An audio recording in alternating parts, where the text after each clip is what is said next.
Greetings, my excellent friends. The Dead Monk welcomes you to Purgatory. And I finally had a chance to catch up on a couple more episodes of The Mandalorian.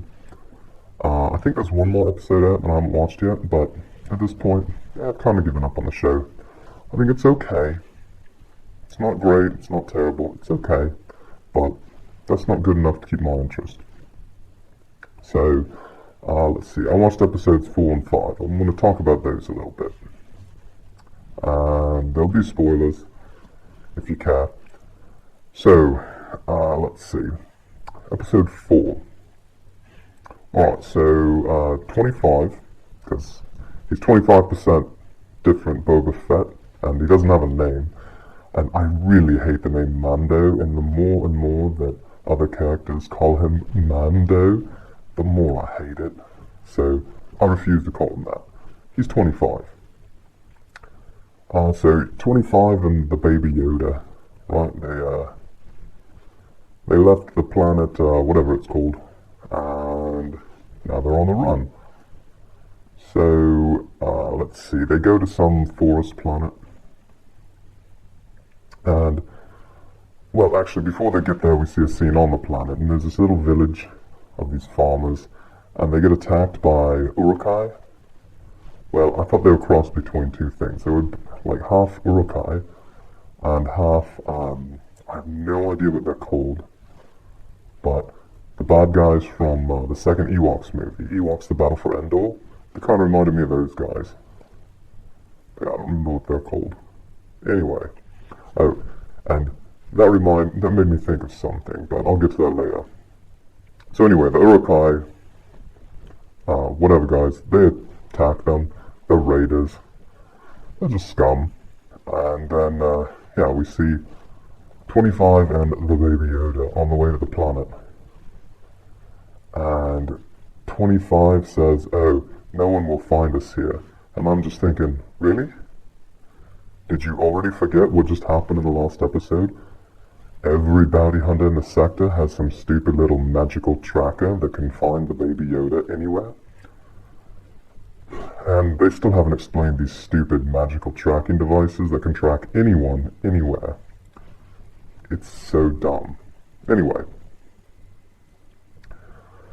I also got thinking at some point when the little Baby Yoda's walking around, why does little Baby Yoda wear what look like little baby Jedi robes? It's just silly. It's silly. But whatever, that's just a little nitpick. So, 25, he's on the planet, and he runs into, what's the actress's name? I can't remember her name. I know she's been in a few things. So I'm just going to call her Muscular Tulsi Gabbard, because that's what she looks like. So, yeah, 25 and Muscular Tulsi, they have a little tussle. And then these villagers come and ask for help. And eventually 25 reluctantly agrees, and he gets Tulsi to help out. But they're just 2 samurai. You know, they're missing 5 of the samurai they need. Because that's the trope we're doing in this episode. But yeah, they only have 2 samurai. But whatever. And so, when we get to the village, we get a little more story of 25, and I guess we find out that he's not even a real Mandalorian. He said something about how the Mandalorians took him in, so I guess he's not from Mandalore. So, I don't know if that's going to matter at some point, that he's not a true Mandalorian. Or, I don't know, maybe in the Disney universe, Mandalorians aren't people from Mandalore. I don't know, maybe anyone can be a Mandalorian. I don't know, I don't care. It's Disney, it doesn't matter. And so they get there, and they find out that, ooh, there's an ATST.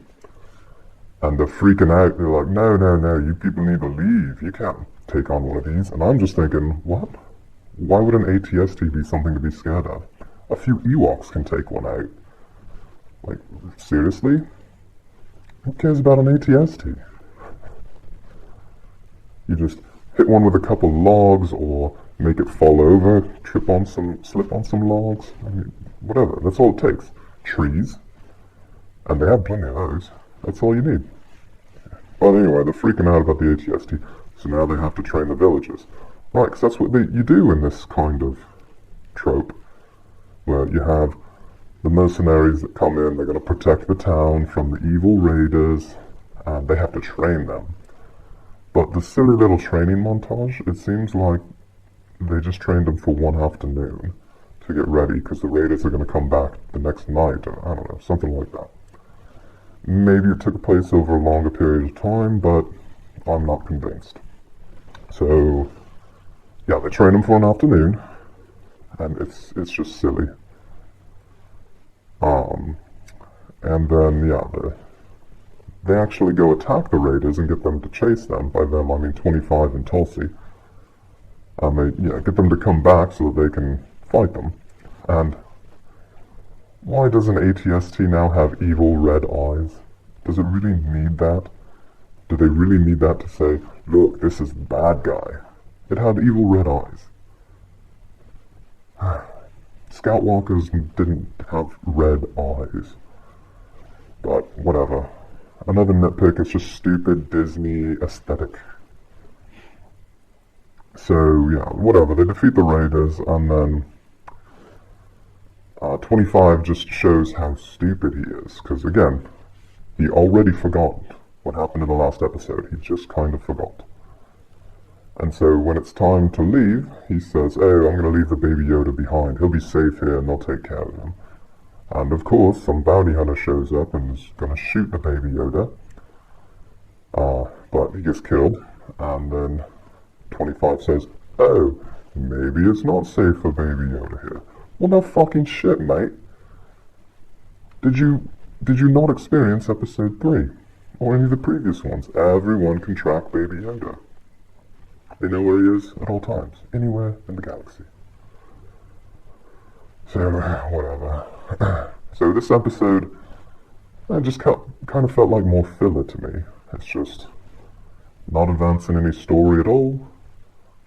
Just, alright, today we're going to do the 7 Samurai trope, also known as Magnificent 7. So, yeah, that was the trope for that one. Alright, and then they leave the planet, and we go on to the next episode, which is just another, to me, filler episode. Another trope, not advancing the story at all. Oh, and the villagers, they're trying to convince 25 to stay with them. This is before the baby Yoda almost gets killed. And it was just so cringy, the dialogue, it was almost on George Lucas levels of cringe. I mean, like prequel level cringe. It was really bad. So yeah, and then we get the next filler episode, episode 5, where they go to another planet. I see, ooh, another desert planet. I mean, why are 90% of the planets in the Star Wars universe desert? Every planet's a fucking desert. You have all these planets in the galaxy, why don't you move to some planet that isn't a desert? I mean, I'll buy some desert planets, but they're all desert planets. Although, no, this ends up being the desert planet.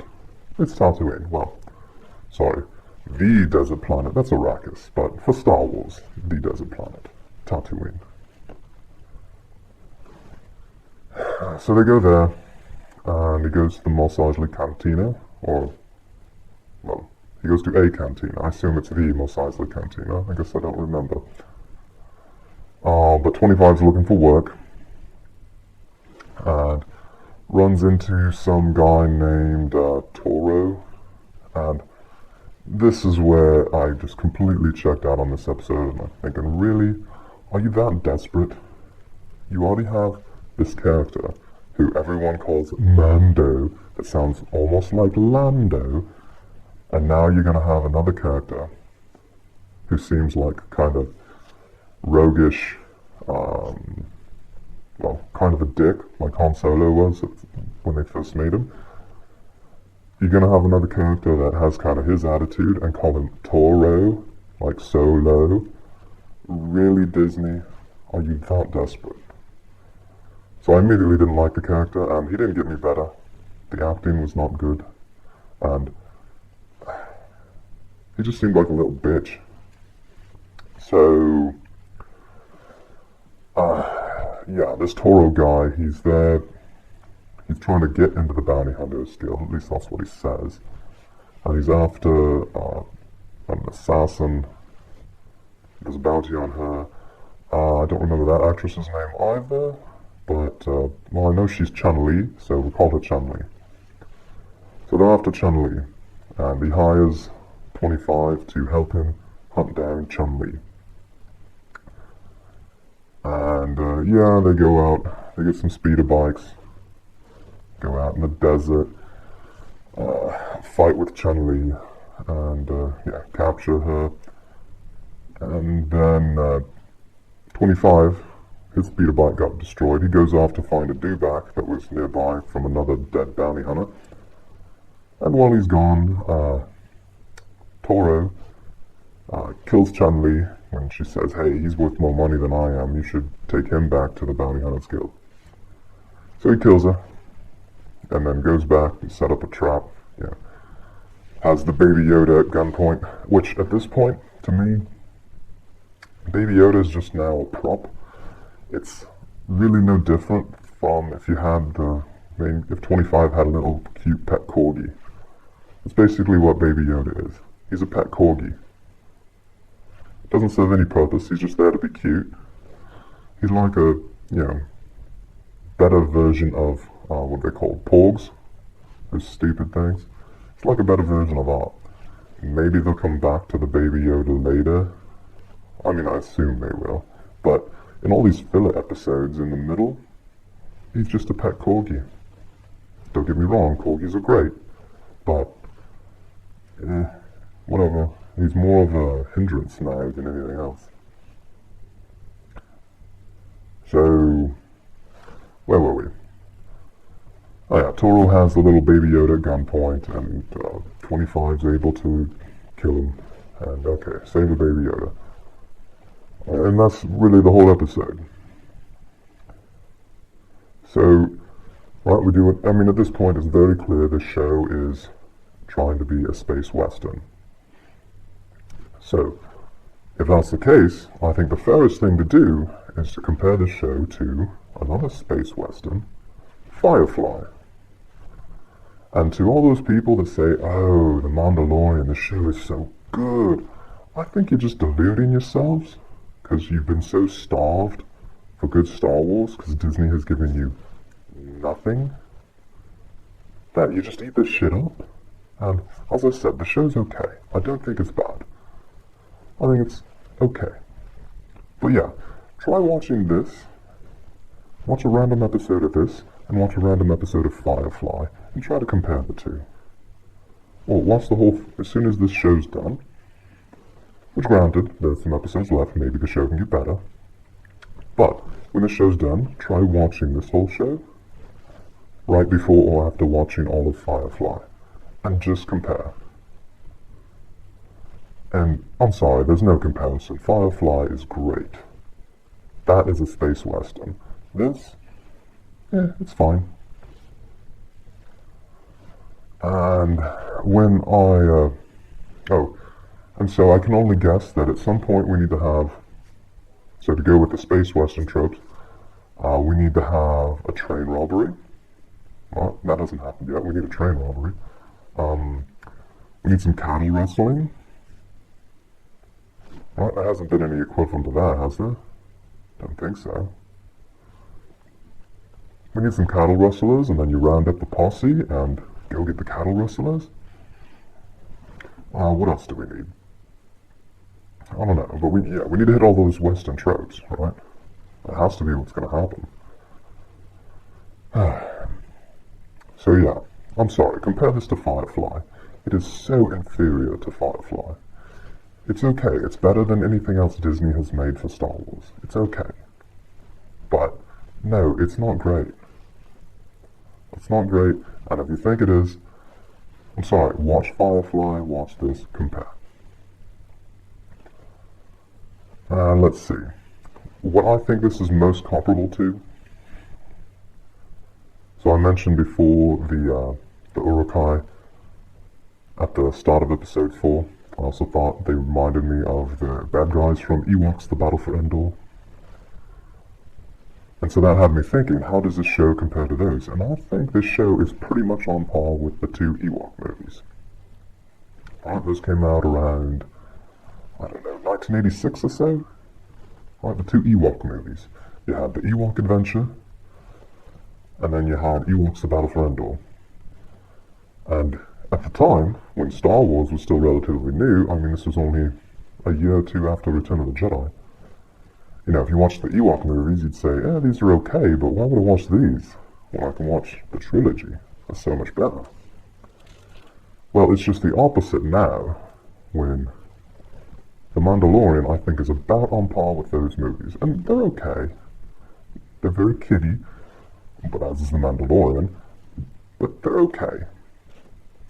And Mandalorian, I think, is about the same. It's just by comparison, it's coming out, and you have all this Disney Star Wars shit. And if you watch the movies, you would say, well, if I want to watch something Disney Star Wars, why would I watch these movies when I could watch The Mandalorian? It's so much better. And it is. But it's not a high bar when you just have to compare yourself to the Disney movies. So that's what Mandalorian is. It's a vastly inferior Firefly that's about on par with the Ewok movies. And you know what? I haven't seen those in years. I'm gonna watch those. Watch some Wilford Brimley with his diabetes. Oh, that's in the second one. The second one has some weirdo witch character that can turn into a crow, and it's just weird. But, yeah. I'm gonna go watch the Ewok movies. In the meantime, all of you, just be excellent to each other. Farewell.